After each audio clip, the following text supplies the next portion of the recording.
medo aumentava com cada segundo que passava. O terror apenas começava.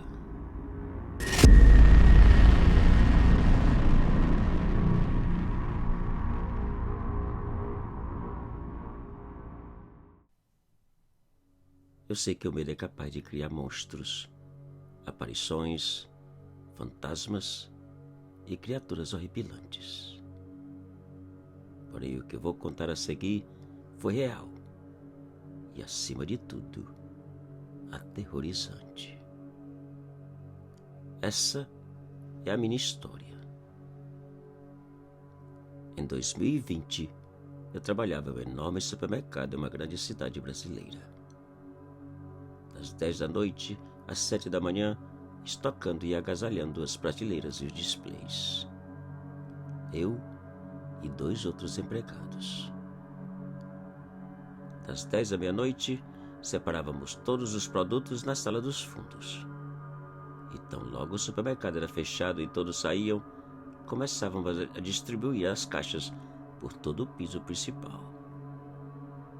No mês de março daquele ano, numa sexta-feira 13, eu saí para o trabalho com um estranho sentimento de que não devia ir.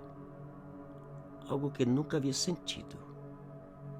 Algo que não conseguia entender, pois sempre gostei do meu trabalho. Para piorar ainda mais a situação, antes de sair de casa, a mamãe alertou para que eu tomasse bastante cuidado, pois era uma sexta-feira 13, dia de coisas estranhas acontecerem, disse ela.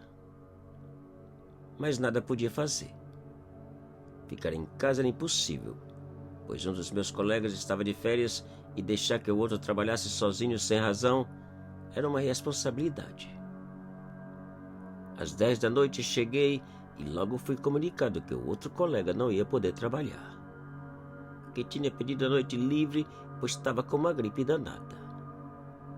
Naquele momento, eu tive vontade de dar uma desculpa, inventar uma mentira e ir para casa. A estranha sensação estava mais forte. À meia-noite, a loja fechou e depois que todos saíram e a luz do piso diminuída uns 60%, eu pude realmente ver o quanto aquele lugar era grande e silencioso. Por volta das 2 da madrugada, eu terminei de separar os produtos na sala dos fundos. E antes de começar a levar para o piso principal, resolvi tirar um descanso e comer o meu sanduíche. E enquanto comia, ouvi um barulho como se alguém tivesse batido em uma das portas de vidros da entrada. Levantei e saí meio escondido, e com todo cuidado para não ser visto. Não vi ninguém do lado de fora. E ali fiquei por uns minutos terminando de comer e tentando descobrir de onde havia saído aquele barulho. Minutos depois, eu voltei para a sala dos fundos. Coloquei umas caixas no carrinho e saí em direção às prateleiras. Ao baixar umas 2 ou 3 caixas, ouvi o mesmo barulho de antes, agora bem mais forte e repetido. Parei e saí nas pontas dos pés para ver quem batia. Outra vez não vi ninguém. Peguei o telefone e chamei a polícia, que em questão de 2 ou 3 minutos chegou e também não viram ninguém. Tranquilo, retornei para as caixas e continuei com meu trabalho. E em questão de uns 10 minutos, uma outra batida. Apenas uma. Mas dessa vez, bem mais forte que as outras. E que quase me derruba de susto. Eu saí correndo em direção à porta e outra vez não vi nada. O louco, ou quem estivesse tentando quebrar o vidro, já tinha desaparecido. Meu medo aumentava com o passar dos segundos. Já não sabia se fazia o meu trabalho ou vigiava a entrada. Mas felizmente acalmei e voltei a trabalhar. Depois de distribuir várias caixas por entre as prateleiras, ouvi um ruído diferente, como se algo tivesse caído do lado oposto do piso. E fui investigar. Não vi nada caído ou fora do lugar. De repente, Dessa vez a batida foi ainda pior, mais forte e muito mais assustadora, pois a batida já não era na entrada, já não era do lado de fora, e sim do lado de dentro do supermercado. Meu coração quase parou. Baixei atrás de um display e liguei para a polícia, porém, para meu desespero, a bateria do maldito telefone zerou antes da operadora atender. Eu não sabia o que fazer. Os telefones que haviam estavam trancados na sala do gerente. E sair, pelo menos no momento, era impossível, pois a batida havia sido dada entre eu e a sala dos fundos, por onde podia sair. Meu coração acelerava. Meu medo já era quase insuportável. E continuei agachado, assustado, esperando e buscando pelo intruso que não aparecia. Minutos depois, um ruído ensurdecedor de coisas sendo atiradas e espatifadas sobre o piso quase me fez desmaiar. Não sabia o que fazer, para onde correr ou esconder. E pouco a pouco, o ruído de coisas caindo e espatifando foi aproximando. Enquanto o barulho aproximava da entrada, eu saí correndo nas pontas dos pés em direção oposta, no intuito de voltar à sala dos fundos e poder sair. Porém, enquanto corria, o barulho parou. Eu também parei e fiquei escutando. Não ouvia nada.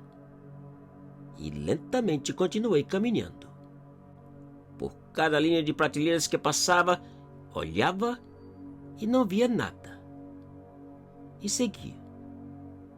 Ao chegar na última linha, eu parei e olhei. Eu não podia acreditar. O intruso era apenas um vulto de uma pessoa completamente preto da cabeça aos pés, que parado entre as prateleiras parecia me olhar ou esperar por minha reação. Eu tive vontade de gritar, de chorar, de correr. Mas quem disse que era possível? A voz não saía. As pernas tremiam. E ali fiquei parado como se tivesse paralisado, enquanto o vulto horripilante aproximava e meu terror aumentava. O maldito aproximava em silêncio, sem fazer o menor barulho. Até parecia que flutuava. E pouco a pouco, minhas forças foram para as cucuias, minhas pernas foram enfraquecendo, minha visão apagando, até tudo escurecer por completo ao meu redor. E tudo apagou. Tudo acabou. Pela manhãzinha, foi encontrado estirado no piso desmaiado e sujo. O supermercado parecia uma loucura. A quantidade de coisas quebradas e reviradas por toda parte era algo inacreditável. Poucos minutos depois, fui levado de ambulância a um hospital, onde fiquei em observação por 2 dias. Ao contrário do que muitos pensaram, eu não estava louco. Uma semana depois, voltei ao supermercado para pedir demissão. E antes de aceitar o meu pedido, o gerente me levou até a sala de controle, onde vi abismado as imagens inexplicáveis daquela noite. O vulto não apareceu em nenhum momento. O único que se via eram os produtos sendo espatifados e eu correndo apavorado por entre as prateleiras. Hoje ainda lembro aterrorizado daquela maldita noite. Com certeza, a pior noite da minha vida. Te cuida e muito obrigado.